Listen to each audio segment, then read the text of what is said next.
Okay, you should probably press the button then. I'm going to. Start on time for once. And I'm starting in a majestic pose. I see that. Yeah.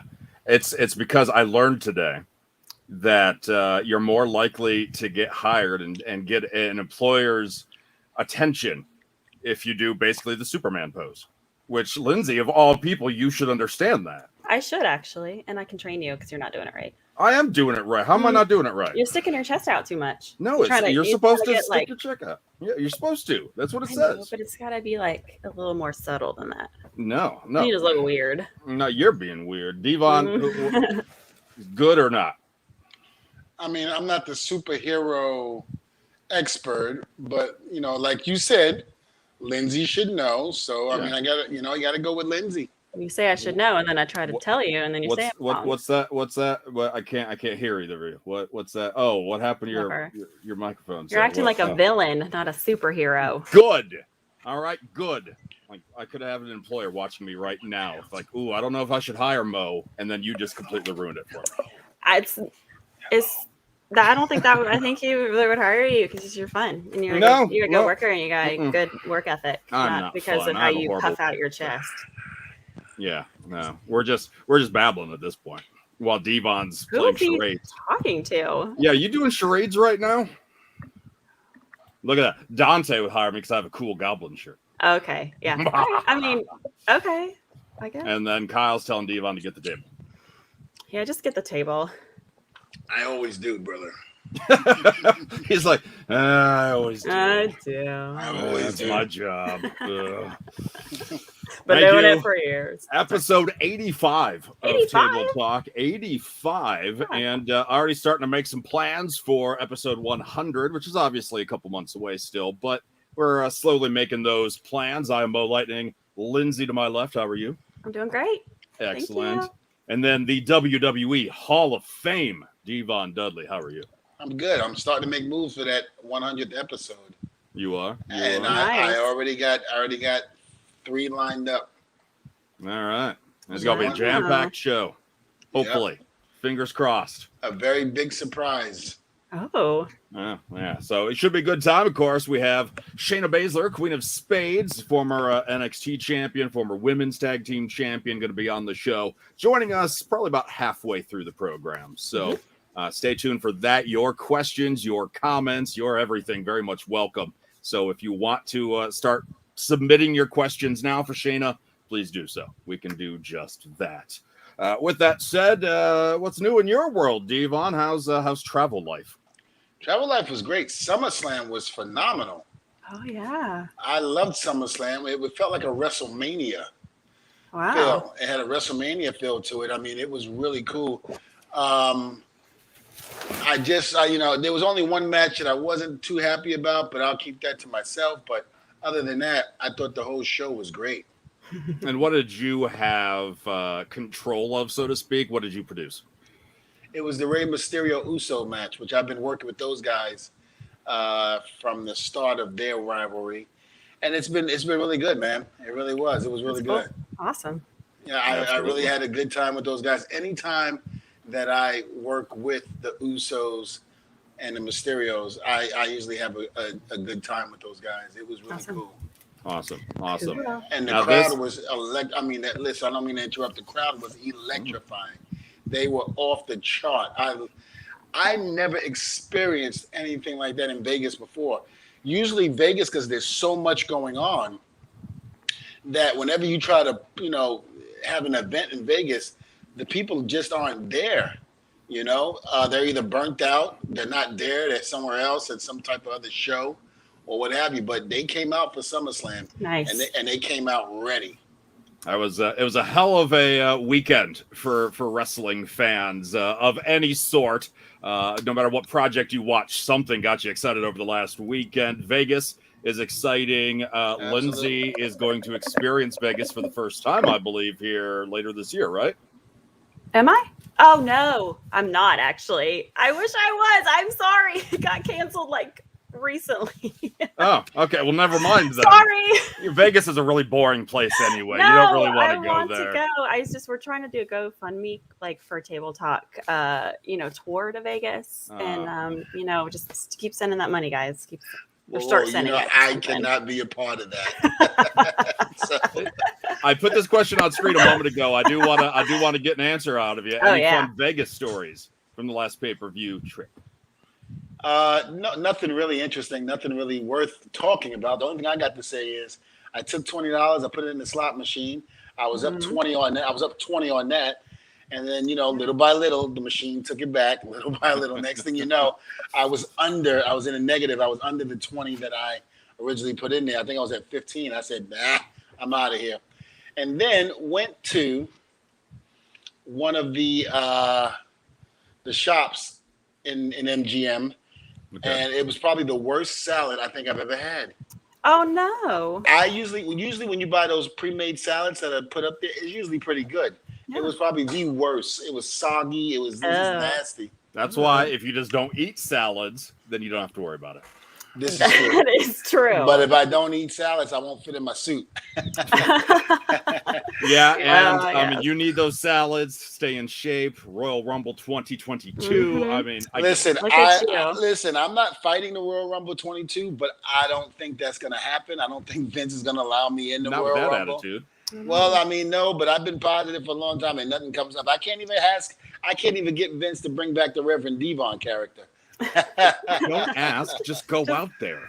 Do it. Pray about it. Are you looking for me to get shot?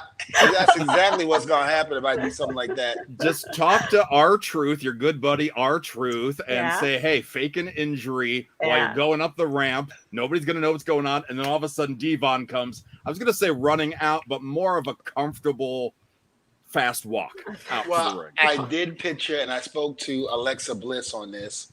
I did pitch to her and one of the writers. I was like, well, being that she's possessed and everything, why don't we just do an exorcism on TV? Yeah. Or pay-per-view or Monday Night Raw or SmackDown. Mm-hmm. The Reverend Devon is trying to exorcise the demons out of the doll and Alexa. But then you get possessed, and then it's just that. You know what the Bible says, unless you're strong in your faith and you're strong in the word, when that devil bumps out of that person that it's in, it usually jumps to the next one. It won't be able to jump into me. I'm that strong. Okay. Well, I gotta stop you right there, Devon. And I'm sure Lindsay can back me up on this.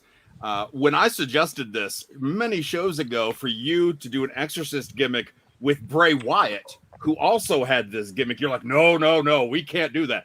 But Alexa Bliss, conveniently, let's do a whole storyline. Well, hold on. It's not just because she's beautiful. I will say that. But Bray's beautiful on the inside. Well, wait a minute. You got to look at it this way. What's the movie that I hate the most? The Exorcist. What was the movie based on in The Exorcist? A possessed girl, correct?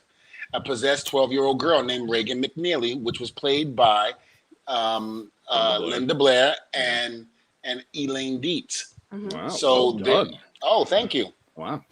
So therefore, I look at it this way. If that's the movie that scared the hell out of me, it still does to this day. I can't watch it by myself. No, Byron, I'm not as sick as you. But I figured, what the heck, get over my fear. If I can get over this, then I can actually make this work. And if I have to exercise the demon out of Alexa in front of cameras, in front of WWE other producers and writers and stuff like that, I won't have to run out of the room out of fear. Because I honestly think there's something wrong with Alexa Bliss. Oh, okay, God. She walks. I tell her this all the time because she walks around the back and she'll do that. She'll come out of nowhere and do that, and I'm like if I'm sitting there eating and not paying attention what's going on either side or what have you, and I'm occupied on my phone or what have you, I turn on, what the hell are you doing, Alexa? She does that. She'll sneak up on you like that, and like this. I'm like, Alexa, stop. And she knows I'm afraid of The Exorcist. She knows I'm afraid of anything that has to do with demons and all of that. So she does it deliberately to mess with me. Okay. All right. Well, either way, I want to see this happen. I would love to see Reverend Devon try to exorcise any of the possessed characters that WWE has given us over the years. Listen, the power of Christ compels you. Yes.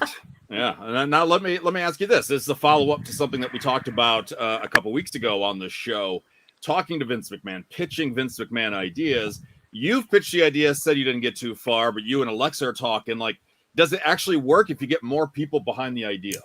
Well, absolutely, but you have to explain it to Vince that he can see the vision that you see. Gotcha. When you do that, Vince is very open to that, believe it or not. I mean, in terms of the shows and how things go like that, you know, you talk to him, you give your feedback for the shows and this and that. He's very receptive to all of that. You just got to make sense. You just can't say, well, I think it should happen like this and blah, blah, blah.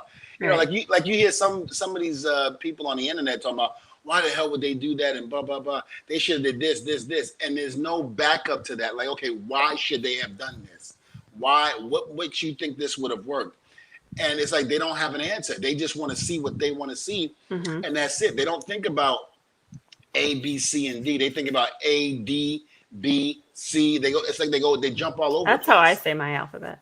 Yeah, that's what they do when they tell stories. Yeah. But no, Vince is very good. Vince is very good with that. I love the fact that he does allow that. Now, don't get me wrong. He might look at you and go, no. but other than that, he does want to hear what you have to say. And a lot of times he does take feedback from producers and writers and things like that, and even talent. Believe it or not, he does. Okay. I know some people don't want to believe that, but he does. Vince is very fair when it comes to that. Okay. Cool. All right. Yeah. I was just curious about that. You know, strength in numbers is a term, is an expression. So, but he's definitely showed me that. So I love it, especially with the segments that I've had. To me, that'd be a great way to ease out of the gimmick. If they decide that they don't want Alexa to be evil anymore, Reverend Devon doing the exorcism would make sense. That the next day she's fine. What happened, guys? What's going on? Where have I been for the last 2 years? I did bring that up to him. I did say something, but I did it in a jokingly way. I didn't say it seriously. I was like, Vince, what happens if Reverend Devon comes back and actually has to do an exorcism on Alexa Bliss? He just went, and if you can picture Vince doing this, it's great. He just went, ooh. He did that. He said, ooh. He turned away and then turned back with that ooh face on. Yeah. And I was like, think about it. You know you like it. Yeah. And look at it this way. I don't even have to take a bump. Yeah. There you go. I don't even have to take a bump unless Alexa does this and I go flying against the other side of the wall. Anytime you pitch any of these ideas on the show, Lindsay and I always mooch to make sure that we can be there for the event. We'll be druids. We'll help be people to, hold her down. Whatever you need. We're there. Got you. I'm there. 100%. I just got finished watching American Horror Story, the last one, the new episode. I think it's season 9 that they put on Netflix, and it's tremendous. I love it. Which one is it? What is it called? This is the one where they're in the camp. They're in a camp. I think that was last season. The 1980 something. Yeah. Yes. Yeah, I started watching that one. Yeah, and I just started because I was telling Mo earlier on the pre-show, even though it's been on Netflix for a little bit, I really barely. I didn't care to watch it like that. There were certain scenes that caught my attention when my son was watching it, but not enough for me to sit there and watch a whole season. And I ran out of stuff to watch. I got finished watching Shameless, which I love. I still didn't finish, believe it or not. Lindsay's gonna kill me, but I still didn't finish Lucifer. That's okay. I haven't either. Okay, good. I was waiting for you. Before we continue on with the American Horror Story, I will say that we were talking about, hey, you watch anything new lately? And I'm like, yeah, I watched 2 movies in 2 days. I saw Reminiscence, and then I saw The Protege, and Devon's eyes just glazed over, and he's like, well, I've been watching American Horror Story, and then we just that was just went from there. Then, okay. All right, but now you're catching up on the show, right? Yeah, I just got finished done with season 2, so I did 9. I did bad. I'm not like all over the place. I went from 9. Now I'm going to 1. I just got finished 1 and 2. So now I'm on 3. Season 3. Okay. Which one? Season 3? I've watched season 1 full season. Coven. That's the one I watched. I really enjoyed that one. And that was the one that was there were witches and things like that, and it was really good. And I'm not usually into Stevie stuff Nicks like this. There. Yeah, that was a good season. Yeah, definitely need to watch Heels on Stars. Yes. I'll probably wait till the whole season's done, and then I'll go back and watch it. Stephen Amell's in that one, of course. I've heard about Heels. I've heard. What is Luke Gallows in that? In the first episode, it's a small town promotion that gets revived by like the 2 sons of the guy who used to run it. Stephen Amell's the main character. 2 brothers are like feuding, like how they should run it.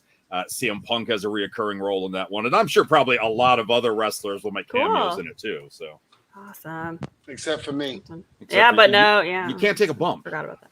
Oh no, I can take a bump. I just don't want to take a bump.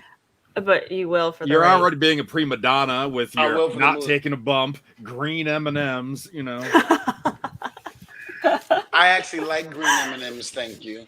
Well, yeah, that's what I'm saying. Yeah, nothing but green. Are they your favorite flavor of M&Ms? The green ones? No, I like the He likes them with the nuts in them. Yeah. I do. I was about to say that, but I didn't want to say it too loud because Mo just says it. People might think differently of me. If you like the peanut M&Ms. If I'm Devon, I'm thinking to myself, I like my women like I like my M&Ms with some nut in them. With some nut in them. Wow, I never thought about that. That's a Joel Gertner reference right there. Thank you. That is a Joel Gertner. It is I, the quintessential stud muffin, and a good goddamn handsome good man, Joel. I'm like a Rubik's Cube. The more you play with it, the harder it gets. Gert. Oh man! I used to love his hammy cracking up. That's great. So good, and he does a lot of that on social too. So if you don't follow Joel Gertner on there, you should. But I'm curious to see how far you get into American Horror Story if you watch all of the seasons, Devon, or if you're like me and eventually you're like, I can't do this anymore. Really? No, I can, but I tell you what, Taylor can't stand it. It's too it's too scary for her. Yeah. Taylor's a weakling when it comes to stuff like this. She cannot take it. I can't take bad storytelling. That's why I couldn't watch the show anymore. The fact that they don't know how to wrap up a season ever. They always wrap up the season like around episode 12, and they still have 4 episodes to go. I did notice that with Coven. I thought it was over, and there's no protagonist. Like anybody you think is decent, they purposely make bad. So by the 6th, 7th season, like I quit in Hotel. I'm like, I just can't do it anymore. Okay. Everybody's horrible. I'm like, I'm not rooting for anybody. I want them all to die, or I just stop watching the show. And that's what I did. That's what you did. It was actually the Freak Show season that really turned the corner for me. At season 4, Devon. And that's the one I'm waiting to see because my son was watching that, and I do remember seeing some scenes in that. And I was like, oh man, this is pretty cool. But like I said, I didn't watch the whole thing, so I don't know. I mean, I like the characters. I like the actors. Evan Peters is great in everything he does. But just the storytelling just bothered me. I think I was 5 episodes into Hotel, and I'm like, I can't do it anymore. Oh wow! Can't do it. Was there one on the Freak Show? Was there a character that was like a small, tiny man, but he's really like that in real life? Yep. Well, I think there were talks. I don't know if it ever went through, but there were talks. I remember me and Eric Rowan talked about it. He said that the people were talking about using that person that played the little tiny guy to be the one in that little box that he used to bring to ringside. Oh, the cage that ended up being a spider or whatever. Yeah. Yeah, they were talking about bringing him in, like dressing them all up and making them look whatever. And then when you finally revealed who it was, he came out like a savage.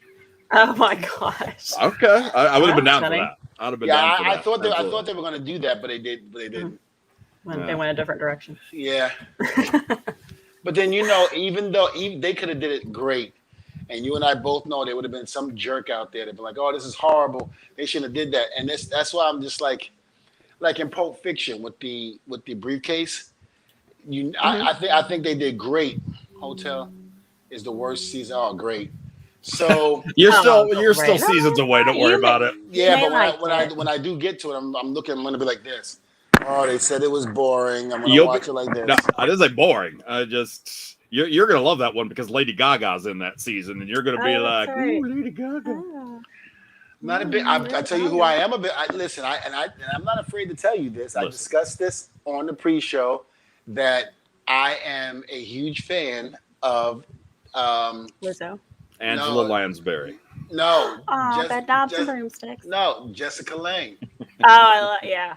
And don't get me wrong. I mean, back when she played King Kong, I wish I was the gorilla that was going up there to grab her. I really do. But I just opened the door. I just opened the door for so many things on that one. I'll keep quiet on that one. We keep going. Keep going. You said nothing. But I honestly liked her, and I thought she aged very well. Don't get me wrong. She looks older. I get it. Hey, guy, what's going on, Jordan? She looks great, but you can tell she's older. She's not what she used to look like in the 1978 movie King Kong, but she still looks great in my opinion. And listen, I'm 49. I'm about to be 50. She's what? Probably close to mid-50s. No, she's got to be in her 60s. So I'm okay with that. I'm okay. I'm an old guy too. So the old guy likes the old women, so I'm good. You're so old. Yes, I am. Yes, I am. I gotta look this up. I didn't think I was gonna make it to 50. I mean, you got to think about it with everybody in my generation during the Attitude Era. That was driving. Well, I almost didn't, but there was so many people during the Attitude Era that dropped. I think a lot of us were worried about that. Thank you, Sharon. Love you. And Jessica Lange is 72. Okay. She's 72? 72. Listen, that's okay. Wait. What did they call on American Pie? They called, what's the name? A mother? A MILF. A MILF? No, a mother effer. And then he called a grandmother effer. So what do I call? If me and her get together, Jessica, what would you say? Oh, a grandmother lover? Grandmother effer. Or is it? Well, she's 72, so it'd be a great grandmother lover. Okay. I suppose. Okay. Yeah. Devon likes his old ladies. I do. As young lady. Okay. Just like ladies. All the ladies. I just like women, period. Yeah. I ain't gonna lie. I put it out Some of which he's infatuated with. That's right. Oh, like Don't Stephanie you forget. Yeah, like Stephanie McMahon. I get it. Yep. And people, and it was funny. Me and Stephanie, we were talking about that, and Hunter. And I remember Hunter and Stephanie goes, Devon, don't worry about it. They were like, listen, you say those things. Me and Hunter have said things and people have taken it and twisted it around and everything. He was like, we knew the real deal. Don't worry about that. Yeah. I get you. I hear you. But let's go backstage on Raw this week. Something that we promoted on Twitter at Wrestling Audio here recently, talking about the 24/7 championship. And you've been helping out with those segments lately, really pretty much the whole time. But you've been outside lately. You've been having some fun. And if you watch this week's segment, you committed theft. Well, not you, but you helped commit theft. Yeah, one of the great things that goes back to what I said earlier about Vince giving us creative control to actually trust us enough to go out there and to make his vision work. Yes, I have been in charge, one of the producers for the 24/7 stuff with Truth, Tozawa, and Reggie. And last week, something was said that Vince didn't pretty much care for. And he said, Devon, how come you didn't stop that? I said, well, I didn't know I had the right to stop that. I mean, I thought the verbiage was already written. It said, he goes, no. I'm going to tell you right now, if you ever feel the need to want to change it, change it. Don't worry about it. You do it. You have my blessing. And I remember looking at it, I went, okay. I said, not a problem. And so this week, we did it outside a location, and there was a camper there.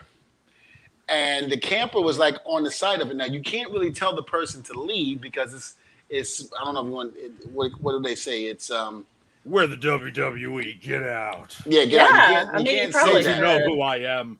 Yeah, so they're able to stay there. It's the law. So as we're doing it, Reggie jumps off the ice cream truck and does his flips and all of that. He jumps in the truck, and as he starts to leave, now remind you, as he starts to leave, the guy comes out of the camper. He's got suspenders on his belly. I mean, it's out to here. I mean, it's way out there. He's barefoot. He's got no shoes on. So his feet kind of look like this. Like somebody took a hammer and went in his shoe, started banging it. He had no teeth in his mouth. Oh, it was phenomenal. He comes out screaming, what the hell are you doing? You can't do that. God damn it. You can't steal an ice cream truck. That's ice cream. That's illegal. He's running after the truck. Oh. You could not write this. It was so damn good. And Tozawa and Truth continued their verbiage and what they were saying. So we never said cut because he got in the shot. We continued to roll until Tozawa and Truth were done. Once they were done, everybody just fell out laughing. And we said, we got to put that on the show. And I was like, well, I don't think that's going to happen. So we did another retake, and because we had to tell the guy what was going on and that it was part of WWE in the backstage. And the guy was like, WWE? You mean that wrestling stuff? at pro wrestling stuff, and we went, yes, sir. And he was like, good. He was like, all right. So we asked him, the guy named Tommy, who's one of the head guys on the headset. He goes, can you just stay to the side, please, and let us finish this, and we're going to be out of your way. He goes, now remind you, there's restaurants all around us, and he just goes, can you buy me lunch? And I felt like John Travolta in Pulp Fiction. I'm like, Jules, if you give that Nimrod money, I will beat him on sight. Oh, it was great. It was great. Oh, that's amazing. And we did a retake, and then that worked perfect. So we went in the back. Somebody said, let's show Vince. We showed Vince, and Vince said, I love it. Do that one. He loved it, and we put that one in there. Nice. Awesome. That's fantastic. It's funny how things work. Anybody go back and watch it and now realize it's an actual, it's a real reaction. It's a real reaction. The guy ran out of his trailer. He ran out of it and started screaming, you can't steal an ice cream truck, you mother effers. Bring it back. God damn. Oh, he was going off. He was legitimately mad. Now, here's what happens. Tozawa, in between takes, is eating the ice cream because, after every take, you have to use a new ice cream. So we had to do the other take. So he's just sitting there. He's eating the ice cream. This woman comes out of the trailer, okay? And I'm looking at Tozawa, and I'm looking at him. I go, Tozawa? And he's like, he's not paying attention. He's got his phone in his hand, and he's looking at ice cream. He's good. He's got his ice cream. He's good. I go, Tozawa? Happy place. I was like, if you don't get over here, you're about to get taken to that trailer. We'll never see you again. And he just laughed. He just went, you got to go. Got to go. I mean, this woman looks serious. She looked serious. I got to rewatch that now. Yeah. I just learned of this right before the show today, so I got to rewatch that. But here's the great part. She got mad at the guy because Tommy actually bought him lunch. He got mad at the guy because the guy got lunch and didn't bring her any and was cussing him out from A to Z. Oh, it was hilarious. You troublemakers. Right. Listen, we thought we were going to have another SummerSlam right there in San Diego. It was great. It was funny. Good stuff this week. Good stuff. Yeah. That's great. That is great right there. I'm sorry, Mo. Just one more thing. I'd like to say welcome back, Brock Lesnar. I'm glad to see him back. I don't know if he's back fully. I just know that he was at the pay-per-view. He did what he did. I'm hoping to see more Brock. Some people are just like, no. I'm like, look, guys, Brock brings in the numbers, believe it or not, whether you like it or not. And the thing about it is people tune in when Brock is in. So leave the man alone. Let him do what he's got to do. It ain't you, so leave it alone. You're not doing it. And that's good. And that's a good thing right there. Yeah. Have somebody watching right now on YouTube. Justine wants to know, where TF is Shayna? And Shayna, can you tell us where are you at right now? Shayna, I'm in the Bays Cave. Oh, yeah. Bays Cave. Yeah. I like it. I was just about to say, where's Shayna? I got to text her. No, I've been here. She's been watching. She's been patient. Figuring out what she's getting herself into. I heard the story about the backstage for the 10th time. That was the story of Monday night backstage. Oh, it was great. It really was good. And sorry, you have to keep hearing about Reginald too. I mean, I don't know. Can't get that guy out of me. It's terrible. How are you doing today, Shayna? I'm all right, man. It's been busy, but busy is good, especially in this business. So, Yeah. Cool. Very much so. We all know that. I mean, busy. Sometimes that can take too much out of you. Yeah, true. We're never happy though, right? The times it's busy, you're like, man, I just want to sit down. But then times you're sitting down too long, you're like, man, I gotta be doing something. We had Devon answer this question earlier, so I'm gonna have you take your turn. Dante wants to know any fun Vegas stories from the last pay-per-view trip.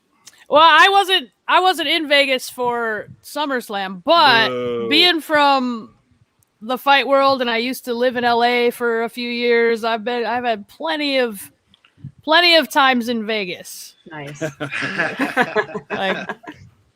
Too many stories, I think. Okay, and none of them are PG enough to tell, or I'll set one up, and then you guys can fill in the blanks. Okay. I was on The Ultimate Fighter, the reality show, and the rap party for that show started on the Strip. So you can just imagine, all of us have been locked in this house with no TV, no music, no phones. Nothing for 7 weeks, like almost 8 weeks, and all of a sudden you let us loose in Vegas. It was, and it was on company dollar. You know what I mean? Like it was a time. Shayna, let me ask you this: was it like a scene out of the movie Hangover? Similar. Was there quite similar? A lot of comparisons can be made. Was there a lying in the bathtub?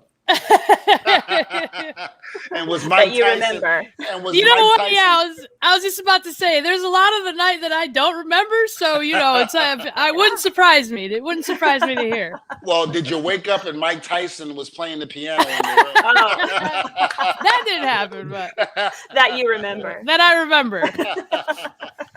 Fantastic. Now you heard. Yeah, so you'd heard Devon talk about Brock Lesnar coming back, welcoming him back. He with an MMA background, you with an MMA background. Is it good to have more MMA influence in the WWE?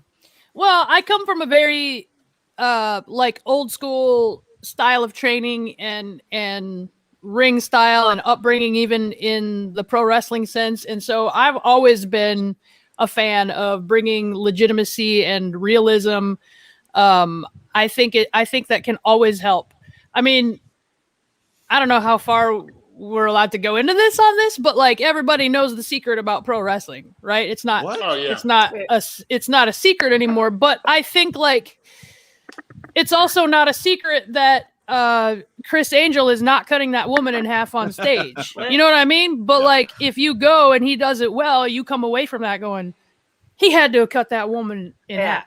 Yeah. So I feel like anytime you can bring that to wrestling where people are like, man, I know this isn't supposed to be that, but I swear to you, he was beating that guy up. Anytime you can get someone to do that, or anytime I can like do something in the ring and people have to watch the match through their fingers, that's like, that's pro wrestling to me. And everybody's got a different thing they like about it or whatever, but I'm always a fan of that stuff.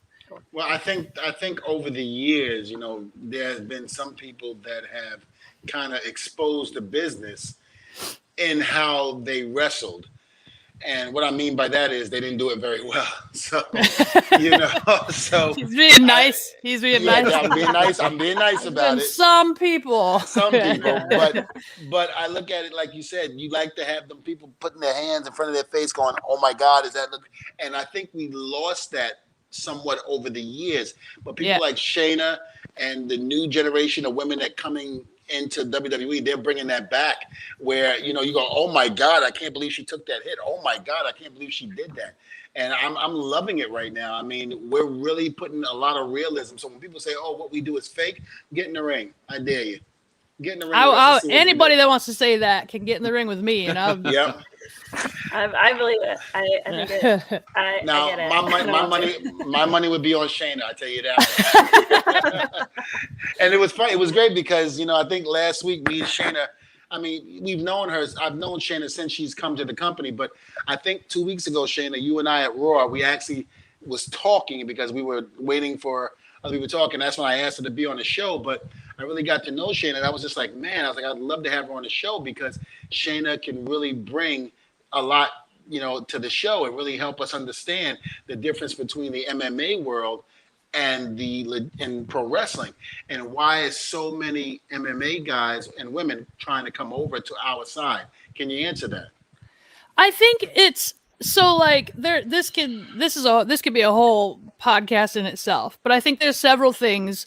One, I try to struggle with this like bias I have because I got a little bit jaded about MMA and the fandom there, but like, and every group has their like toxic side of the fandom, but I feel like in MMA, Ronda had a quote one time that I always go back to that says, the fans' memory is only as long as their Twitter timeline. And it's like, when you're winning, you're the greatest. And then the second you lose, they forget everything you've done and it just didn't matter. And you were always overrated and everyone knew it. And it's just, it's hard when you have to work so hard to even be signed to the UFC or to even step in the ring on a smaller show and fight. And so you take it personal when people kind of disregard your work. And I think part of it is that in wrestling, for the most part, even when they hate you your whole career, at the end of it all, they appreciate your body of work. Yes. And I think that, you know, fighters in general, we already know how to be physical. We're already not afraid to get clocked in the face hard if it happens. We're not going to be like dragging you backstage and yelling at you for doing, you know what I mean? Like we're crazy a little bit, I guess. But I think that like at the heart of every fighter, at the heart of every athlete, there's an entertainer, because that's really what sports is on the professional level, right? The difference between pro and amateur is how much money you draw. That's it. You know, Amis, you're not getting paid. It doesn't really matter. Maybe you're getting a bonus if you sell tickets out of your own hand or something. But like the pros is like, okay, now your value is based on how many people are going to buy this pay-per-view because you're on it. So I feel like especially at the higher levels, at the heart of every pro athlete is an entertainer. And now here you have an avenue for people to go where they already know how their body works. You don't have to teach them much. Maybe teach them how to slow down. You know what I mean? Maybe some more like just the show part of it. But like for the most part, physically, they're for it. And then to be an entertainer just comes naturally to them. So I just think it's like a natural progression. And I talk about the way I was brought up in pro wrestling, you know, with that, like Billy Robinson and Josh Barnett. These guys came up at a time when you had to show that you could shoot. You had to do this stuff for real. And if you survived that, if you could prove yourself then, and oftentimes it was just in the dojo, in practice, then you earned the right to go out on the show. And so I've always explained to people from the fight world that don't understand pro wrestling as much that this is like a natural evolution of, it's kind of like I earned, like, this is kind of the black belt of what I do, is now I get to be a professional wrestler. Like, this is the final form. So I don't know. It's an interesting, and like I said, I could talk about that for a whole podcast because I'm just like touching the surface here of stuff. But like, it's just a natural progression. I feel like, you know, I don't know. That's just the best way I can explain it. Yeah. And I think the way you just described it, especially breaking in and before they're letting you really do what, you know, you do in the entertainment world, is no different than Hiro Matsuda when he broke Hogan's leg and told him, okay, go heal up and come back. And if you still want to wrestle, then you come back to me. It was like the same thing. They did things to you on purpose to see what you were made of. And if you came back, then you were good to go. But if you wasn't, then you already knew from there. Yeah, exactly. Now, what do you find more tiresome or more affects your body, the travel or the in-ring? Or the dealing with Devon?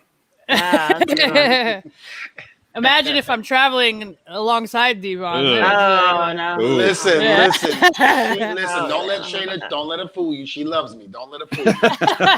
and I tell you why she loves me, because we've had conversations and she's never really taken me out. So I know. I know. You haven't caught me on a bad day yet.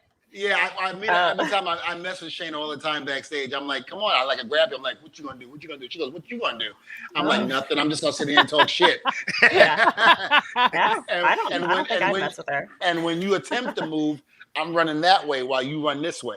Yeah, I don't know. I think I think now I did amateur wrestling since I was 6, so I've been in a combat sport as long as I can remember. So the physical part, the in-ring part kind of comes easy for me. It's funny because there's a meme out there where somebody says, how much pain, doctor asks, how much pain do you feel? And the answer is the normal amount of pain. And then the doctor says the normal amount is 0. Yep. And that's kind of like, okay, so maybe I don't know what normal is, but I feel like all that's pretty normal. But I think when you've been falling on floors all night and getting kicked in the face 4 days in a row, and your recovery is in a seat that's smaller than this chair I'm in, and your sleep is like this, I think that is where the wear and tear comes from. Because it isn't, the wear and tear from the physical stuff is like any pro sport. You get beat up doing anything at a high level that's physical, but the difference is our recovery time is minimal. So we have to take a lot of extra measures to make sure that our body is able to go out there and do things like people we do when you see us every time on the screen. So I just think that's an adjustment for sure. It's something that you brought up in terms of the plane rides. I used to be able to sleep on the planes with no problems. Now I can't. So I refuse now to take a red eye coming back home. I refuse. I'd rather just stay in the bed and sleep normal, get up, and then get on the flight. And if I do fall asleep on the plane, then it's like this, and it's not going to kill me, because it's not like I've been up all night. Right. I got some sleep before, so I can't do red eyes anymore. That's why it happens when you get old. Well, what? We were just talking about it. I was thinking the same thing. Okay, I got you. Listen, we're good. Even if it's not on the West Coast, even if it's like, if I'm in Atlanta, which is only, a plane ride was only an hour away from me, I'm still getting up at 11 a.m. instead of getting up at 5 or 6 to catch that early flight to get back to Florida. I'd rather just rest and stay in bed, man. It's just too much. Yeah.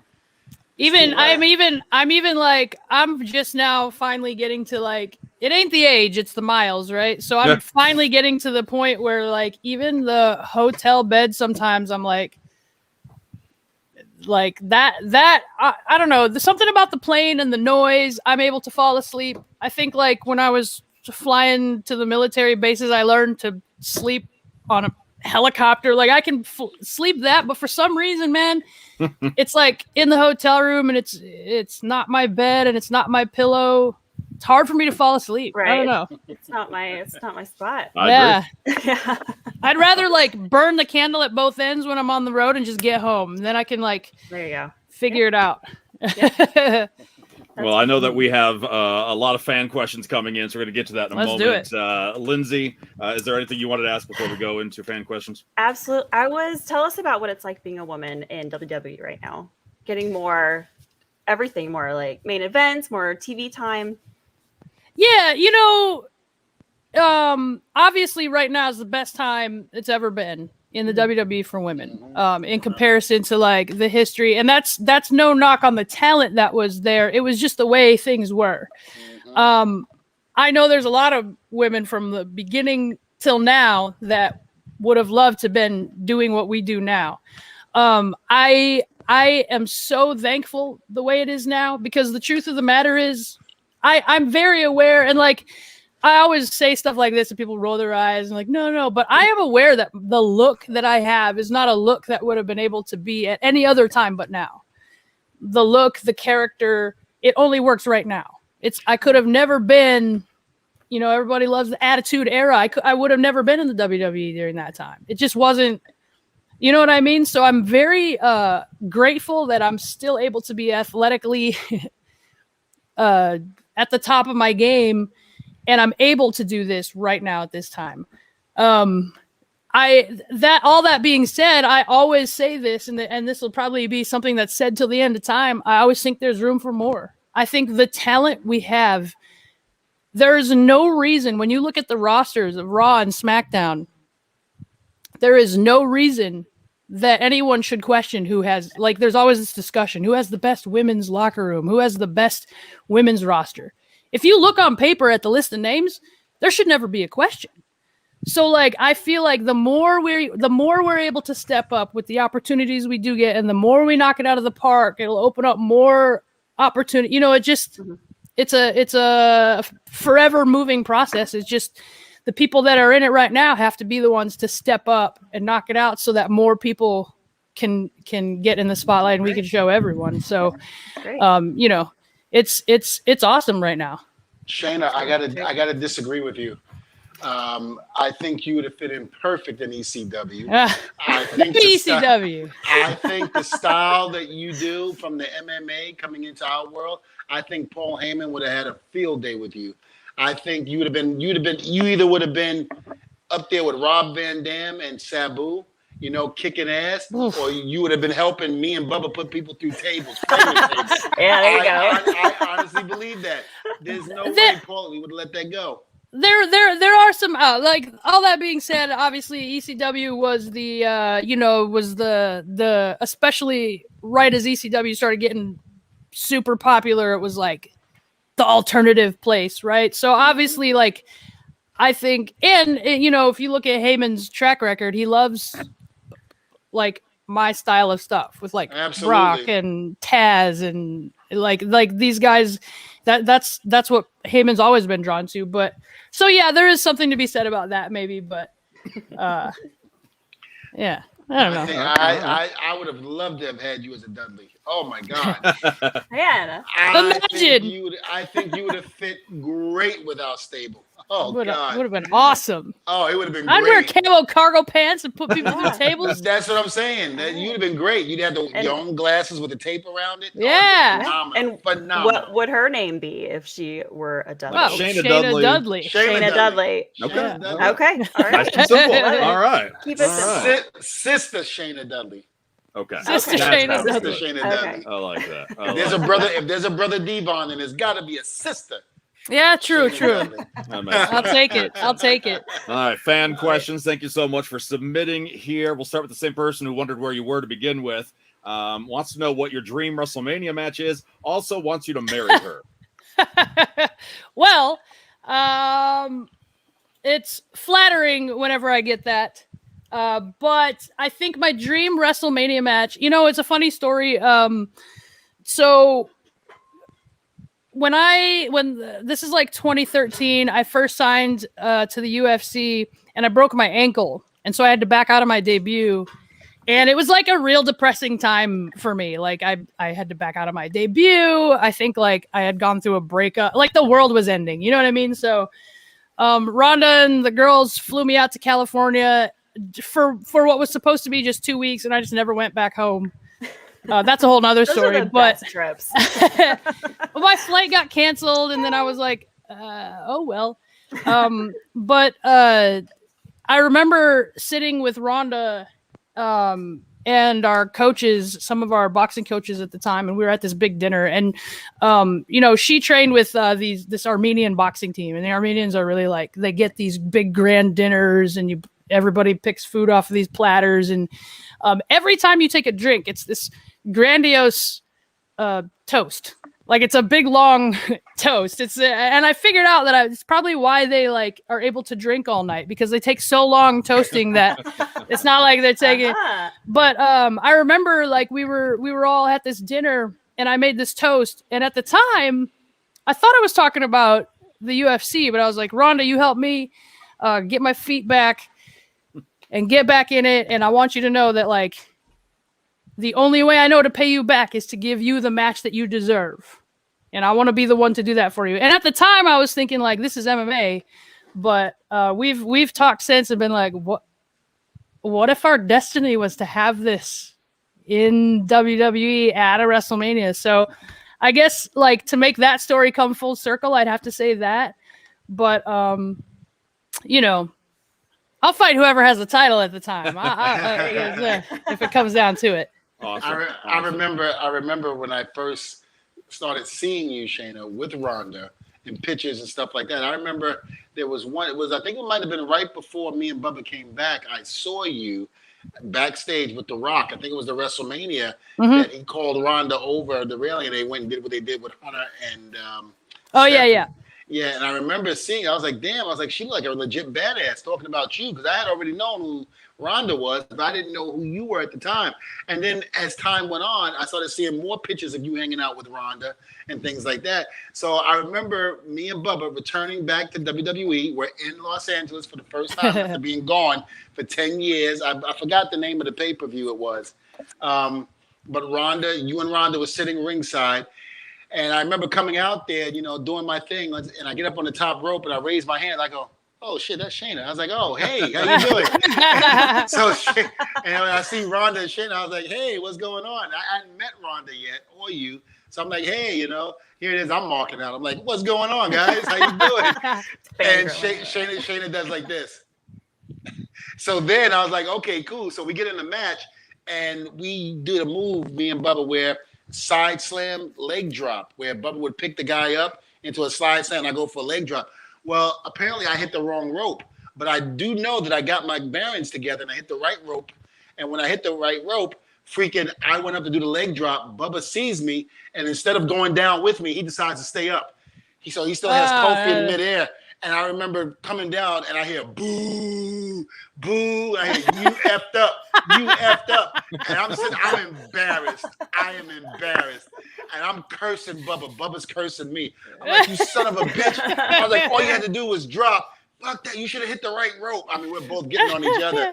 And at that point, every once in a while, I'm looking at Shayna and I'm looking at Rhonda trying to impress. And now after that happened, I didn't look in that direction anymore. I'm like, nope, I'm done. That's so funny. We love going to those wrestling shows. Yep.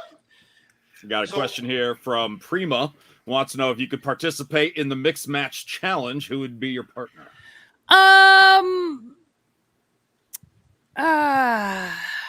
Like active on the roster right now, it would have to be. I mean, does Samoa Joe count?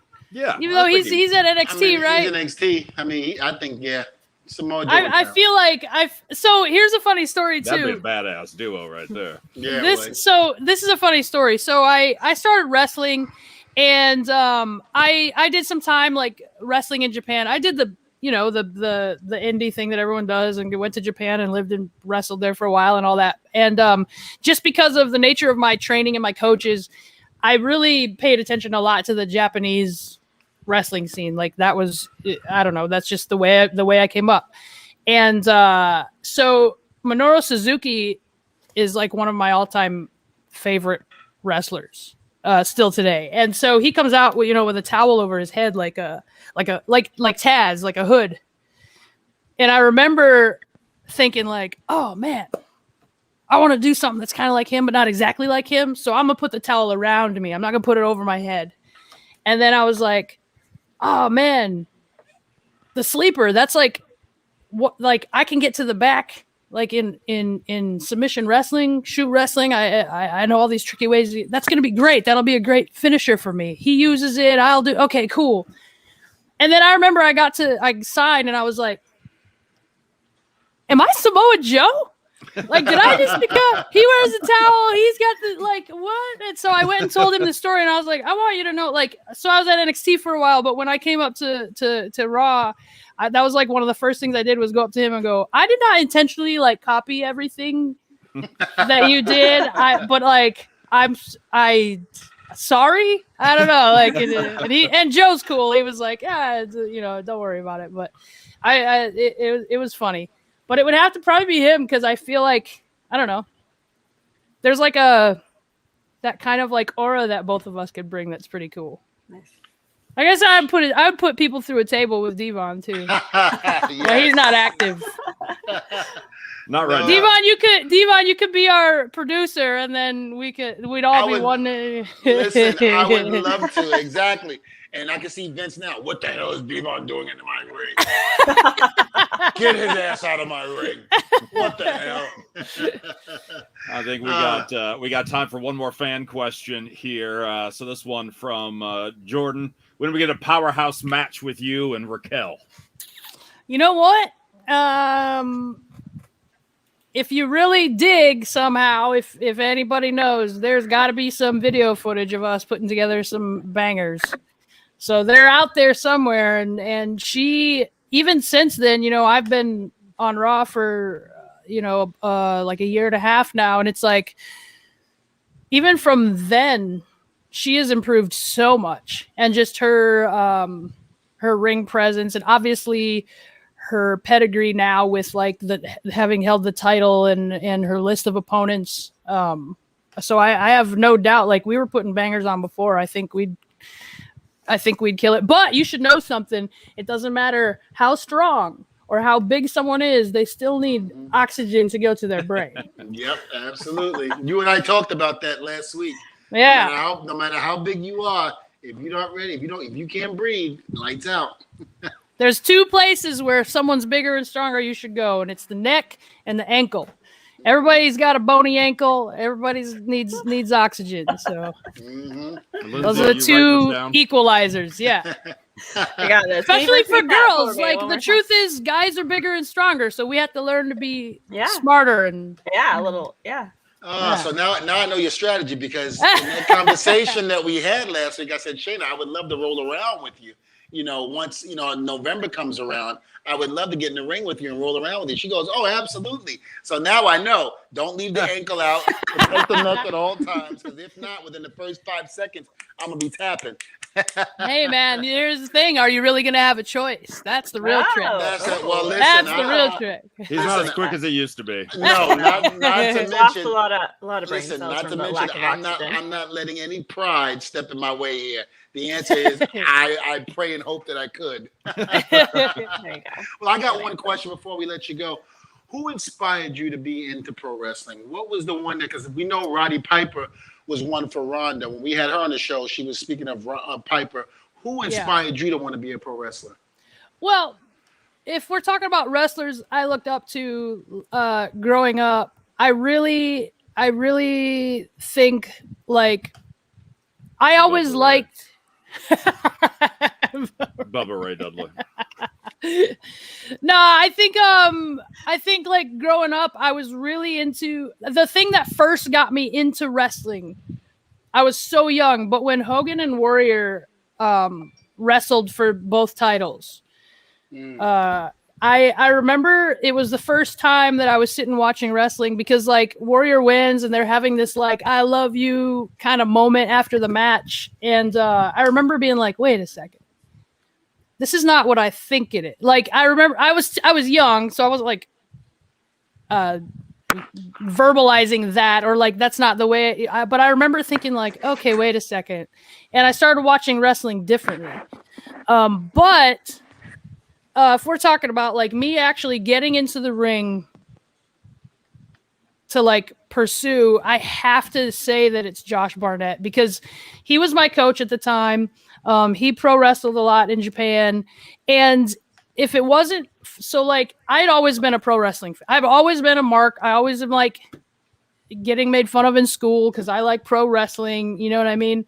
And then I started fighting, and I'm pretty sure in hindsight, the reason I started fighting was because I loved pro wrestling. And so they're the same, you know? So I feel like, when you look back at my fights, I'm coming out with a guitar. I'm like saying stuff in my interview, you know, Shayna, how are you going to win the fight tonight? And I'd be like, I'm going to get DQ'd because I'm going to handcuff her to the cage and run her through with my guitar. And this saying crazy stuff. I'd bring lightsabers to my weigh-ins and like pretend, I don't know. I was just I was more a pro wrestler when I was fighting. And now that I'm in the WWE, I'm like the fighter. Like, don't get on the turnbuckle. You're the fighter. Like, but you know, it was when I started training with Josh, who is a catch wrestling specialist. And for people that don't know, catch wrestling, catch can wrestling is pro wrestling legitimate. It's pinfall or submission.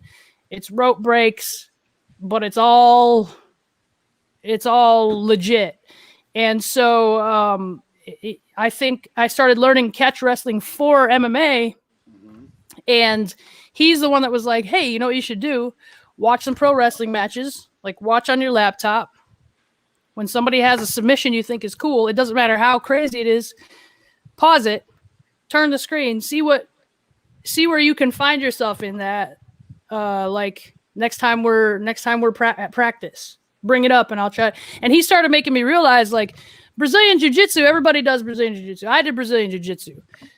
You teach armbar, triangle, you know, this kind of stuff. But even if you know anything about my MMA career, I was known for coming up with outlandish submissions. People would say things like, Shayna just makes up submissions on the fly, but that's not it. I was doing pro wrestling submissions. I was doing catch wrestling submissions. So I'm hitting an ab stretch and finishing people with it. I'm hitting like half Boston Crab and finishing people. So people would look at this stuff and it was just catch wrestling. And I think like once I started realizing like, mixed martial arts and pro wrestling have a shared history, then it started being I started. I said this backstage just this past Monday, Devon. I said because Nia was like, "Oh man, I'm nervous," and they're like, "You still get nervous?" And I said, "You want to know when I knew I was done fighting? Was when I stopped getting nervous right here." Yep, that's what I said. And it's when I had that, I think Josh could tell, and he was the one that suggested, like, maybe let's take a break from MMA for a while and see if you could do some pro wrestling. And just it's been like no looking back since. So I have to give that one to Josh as far as me stepping foot in a ring to work. That's cool. And I felt the same way. The minute the butterflies left me was when I knew I had it. It was enough. Because without those butterflies, it doesn't give you that edge to go out there. Yeah. You just, because with the butterflies, you don't want to mess up. You're going to make sure you're on your A game and you're going in there and you're performing. And then all of a sudden, the butterfly seems to disappear because now you're in control. Now you got this. But the minute you step out there and there's no butterflies, that's when you got to know it's time to hang it up. Yeah, when fighting didn't scare me anymore, I knew I needed a break. Yeah. Wow. Yeah. So a lot of marriage requests. On the show a lot today. of proposals on here today. Hey, this Baszler charm is a curse at times, It's a power to wield. You poor thing, you. Yeah, it's great. Great power comes great responsibility. So, Shayna, the marriage requests have to be vetted quite thoroughly. That's great. Good to know. Shayna, thank you so much for being on the show. I know we can't keep you. We could talk forever. I know that, but we could. Where can we find you on social media? So I'm QOS Baszler on that's Twitter, Instagram, my Facebook fan page. I'm barely ever on that. I'll just kind of like throw pictures up sometimes, but Instagram, Twitter, you guys can pretty much see everything that I'm doing with that QOS Baszler. Okay. All right. Well, I follow her on Instagram, so I definitely see all your pictures that you put and like every single one of them. So just so you know, Devon definitely supports That's not Shayna crazy. Baszler. He doesn't even like everything that we post as co-hosts. I know. Hey, he's not as scared of you. Well, That's true. Well, here's the deal. I'm scared. I'm scared of Shayna. Plus, I like Shayna, and I don't like you two. And I'm not scared of you two. Okay. That makes sense. Thanks for that, though. I was just curious, and now I know. Now you know. So no question about it. There's no question. Well, I'll come back on. We can have. Please do. We can have a bunch of these. I'll come back. Anytime you want. That'd be great. Yeah. Thank you, Shayna, so much for being on the show. The best of luck to you and Nia regaining those tag team titles back. Oh yeah. And again, thank you for being on the show and great talking to you. And it's always a pleasure. Thank you for being who you are as an individual. Such a nice person. And I'll be honest with you, if people ever met you in person, they would realize that killer instinct that you portray on TV, they wouldn't buy it no more. Hey, you're ruining me. You're ruining me right now. I'm sorry, Shayna, but I listen. I know it. I know I am. But again, you are one of the sweetest persons I think I've ever met, especially coming from that crazy MMA world. And you and Rhonda both. And again, guys and girls do not take that niceness. Don't mistake it as being whatever, because she can still knock you out at the drop of a dime and put you to sleep. So don't sleep on that. Don't mistake it. That's true. The fuse is long, but the bomb is big. Exactly. There you go. I like that. Well, Thanks again, Shayna. Thank you so Shayna. much. You Thanks, take care. guys. I'll see you Monday. Yeah, Bye-bye. see ya. Got it. All right. Oh, that and was such a good interview. We're pretty much out of time as well. Is there anything else we need to cover before we wrap this bitch up? Well, I tell you what, like we were talking about earlier in terms of the 24/7 stuff, we haven't even scrubbed the surface of what we have planned to do in the near future. So many different things coming up for the 24/7 stuff. Too bad we don't have more than one segment to be able to get it all in. But just tune in to Monday Night Raw for Weeks to Come, and we have a lot more to do. Trust me. Especially a lot more flips from Reggie and a lot more things that I didn't know this man could do that he can. He's so talented. Cool. It's incredible what this man can do. Just jumping off a damn truck and landing on his feet. I thought my knees were screaming every time he would do it, every time he'd take a retake, but he didn't scream. He didn't do anything. He didn't scream. I mean, I told him, I said, I wish I had your ligaments in your knees. I wish. That's a weird thing to say to somebody. That is. I wish I had But you know your that comes ligaments. from the heart. Yes, it does, because let me tell you something. It hurts when I just walk up steps, and it ain't because of old age, Lindsay. I'm going to tell you that right now. I mean, that too, probably. Listen, you can't grow grass on a busy street. Look at all this gray hair. That means I've earned it. Earned this gray hair. Okay. No. I've earned it. The knowledge that a brother has. Forget about it. A lot of flips coming to Monday Night Raw with the 24/7 segments, and then future table talks. A lot of flips coming from Lindsay. Absolutely.